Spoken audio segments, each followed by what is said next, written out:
chance. Kenyans have to change this country because we are... Wajackoya the fifth, very nice. Underestimating the power of the unknown. My God who works with me knows the answers, and I'm the next president of this country.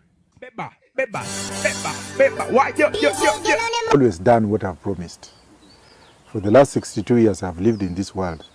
Whenever I promise you something, I'll do. Youth washaamua kuwa Wajackoya the fifth.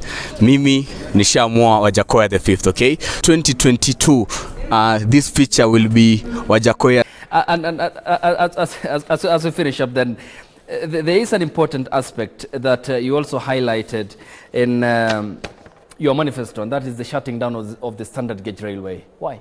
Yeah, the Chinese grew 165,000 acres of cannabis. Mm-hmm.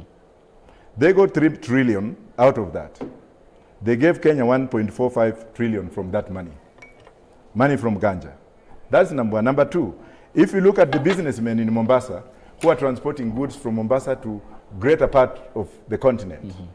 They had taken loans, they had given collateral, they had employed boarders and drivers going to 500,000.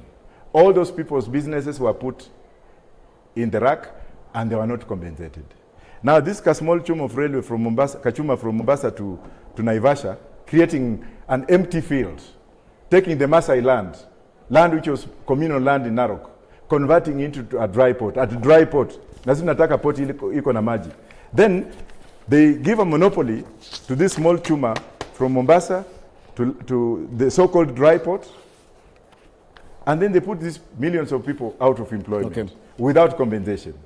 And then in that railway, if you look at it the way it was built, because I met the Serbian ambassador and I put him to task when he was telling me that even in Serbia, the Chinese have gone there to develop Serbia. I told him no, they're developing Serbia at your own expense and at your own instructions. But in Kenya, they come to develop our country, take jobs away from us, put civil engineers from employment, and become nyaparas here, and then they come and monopolize everything and putting on Chinese signs. Okay. We can build a better railway. Okay. Once you have marijuana, we shall put a multi-purpose freeway from wherever it will go to wherever, because we shall have our own mind, design it to our specification. It's the design I'm concerned about. Okay. The Chinese roads and Chinese railways, the design is not up to the standard. Okay.